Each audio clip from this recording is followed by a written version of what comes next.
भाई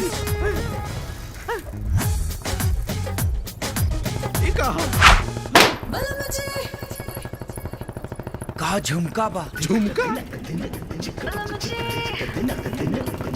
छोड़ा यार। का आंख बा यार?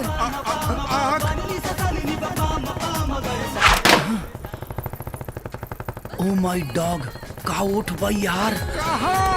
अरे अरे अरे अरे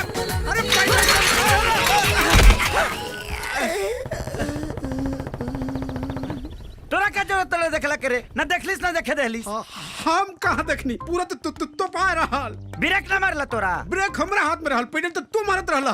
ब्रेक ते मारबे कि हां? हर पैर में ही ब्रेक रहला। हां हाँ, पैडल से ब्रेक लगेला।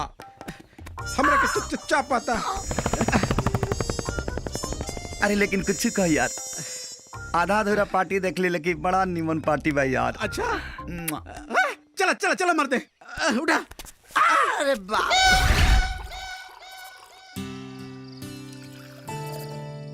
एगो धान यार, पता लगाओ, दिमाग हमार काम हम करत तुरत बाना। का पता लगाई? लगाओ पता, हम कहते हैं तो इज्जत से पता लगाओ। अरे तो मैंने पता तो चले कि भाई पता लगावे के कहाँ पता लगाई?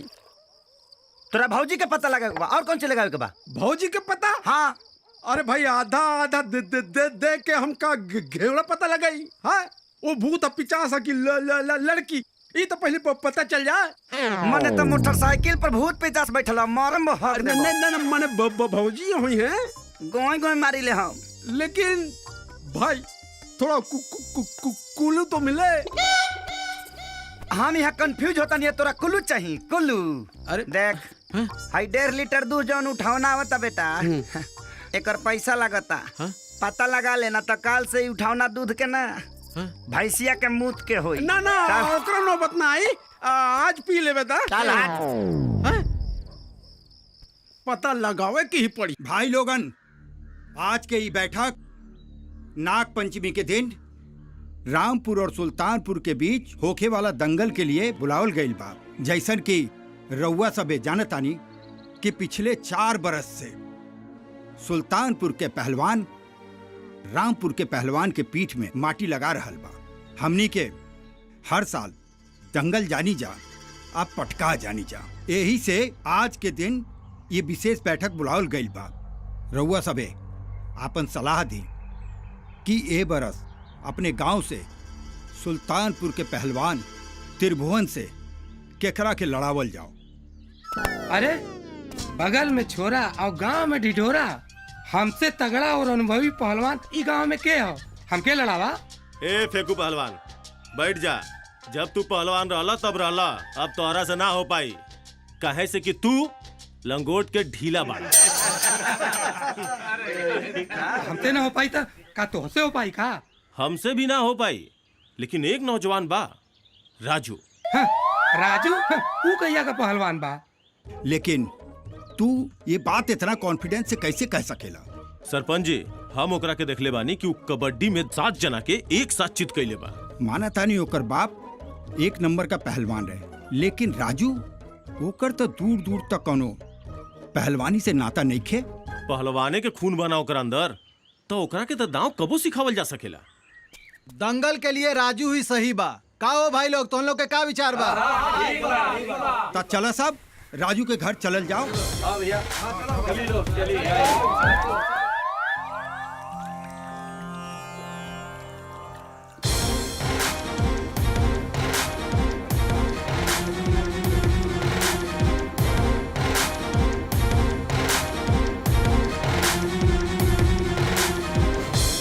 नमस्ते। प्रणाम राजू के माई। प्रणाम प्रणाम सरपंच जी। पूरा गांव हमरा दरवाजा पर, राजू कुछ कहले तो नहीं खे? अरे ना ना ना, ऐसा कोनो बात नहीं खे। बाकी राजू बा कहाँ? पहले बताई तो बात का बा।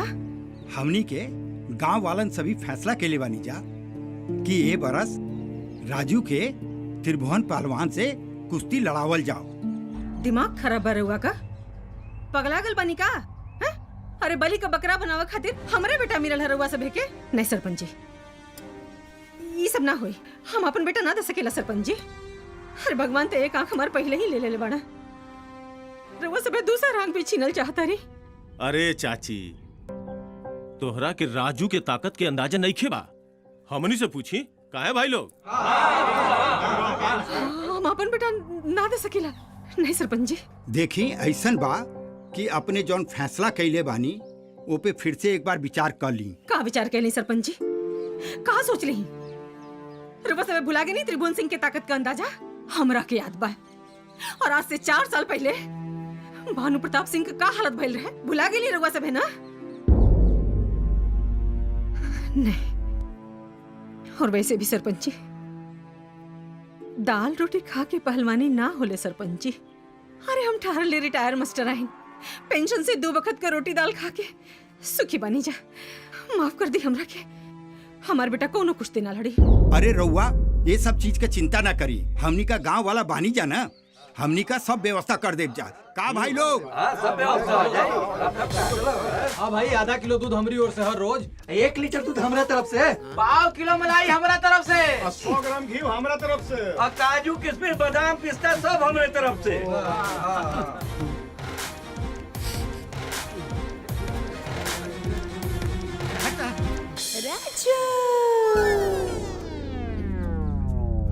और हमारी तरफ से 5 किलो घी। सरपंच जी सही कहा हैं? जब सब लोग घी दही देते बता का दिक्कत बा? नहीं। देखी लोग, रउआ के तकलीफ हम समझाता नहीं। थोड़ा सा तनी हमरा माई खाती 2 मिनट दे दी लो। आओ ना माई। का समझी बात? चल ना तो के, चल ना। तू समझेबे का हमरा? चल ना, आओ ना।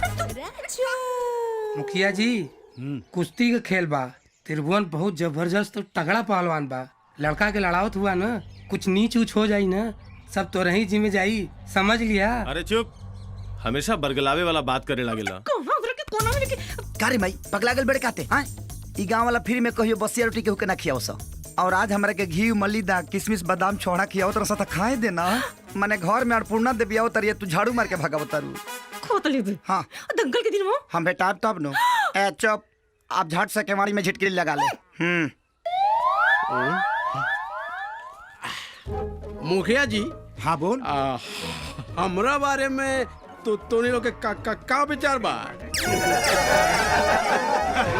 ना माने 2-4 गो पहलवान के तो हम दूध चटा ही सकेला।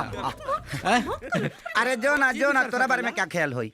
एकरे से करवा ला। देखी हमार माई कुर्बानी देवे खातिर तैयार हो गई बिया। राजू तैयार हो गई। वाह भाई वाह। एक मिनट देखी, ए देश खातिर कितना सब हमारी अपना बेटा के बलिदान दे देली। और हम अपने माई के तैयार कर ले बनी कुर्बानी देवे खातिर। अब गनु समझौनी है, चुप रहबे कि नाते काम को बढ़ेबे का?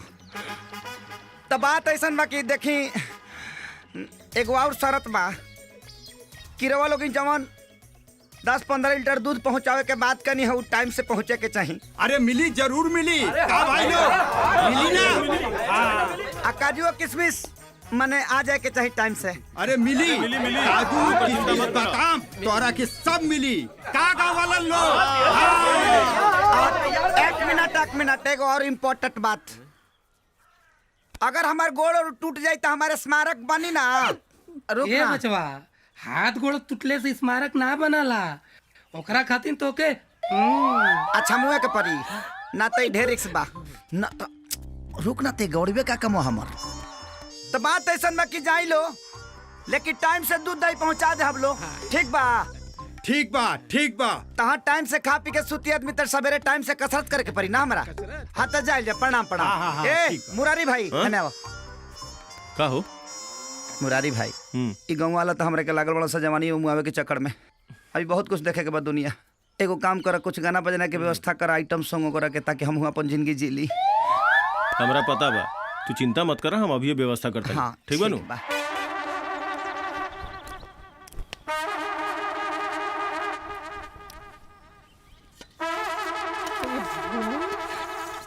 अरे हरे अरे हेकुला तरह ना खा जाला रे, मोर जइबे। रुक रहा, गाड़ी से मत मार दे। ताकि मैं तो कम से कम भगवान ई तक कहीं जे दीमन घर के पैसेंजर हा। जा जा काम कर जा। मर जा कब मन ले बड़े हमार बात जन मन बे कर अपने मन का गधा सुधरिए ना भाई तनी धीरे मने हमरो ख्याल रखा। आधा के खोआ फलिए और आधा के मेवा बनाओ। हाँ वो तो हम फाड़ दे, लेकिन अब हमरो ख्याल रखा। जो स्पीड चला था बुझाता कि बची कि ना। चिंता मत करी, तो रोज का बिजनेस बा, रोज 2-2 किलो आइए जाला। तो काम कर बेटाई, आज न मिलते कल खाली है। अच्छा ठीक बा। ई मारी खा के मरे तो खा के मरे, खा के मोरी की करी गुड़गुड़ाता कारी। माई लागत हमार नारा ठीक नहीं है। एक काम करेगी इनके जाता नहीं, इनकमिंग ज्यादा हो गई बा। और तुम को क्या रहल बानी है सब तन देखत रही है, गोधना पर विश्वास नहीं है हमरा। अरे भगवान ये तो कहत रही हो।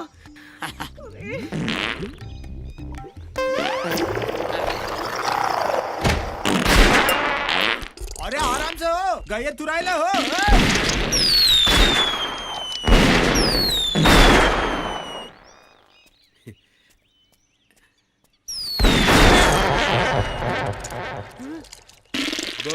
भाई आराम से। सरकार के योजना उड़ेबा का।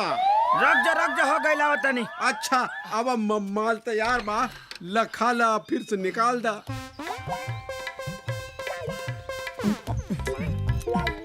का है खोआ छेना। हाँ आपके मलाई फेंक के आवता नहीं। खा ला भाई। पहलवानी करे के बा। फिर तो जाही के परी, हथवा पोछ लेता नहीं, बाद में धोले फाइनल। चापा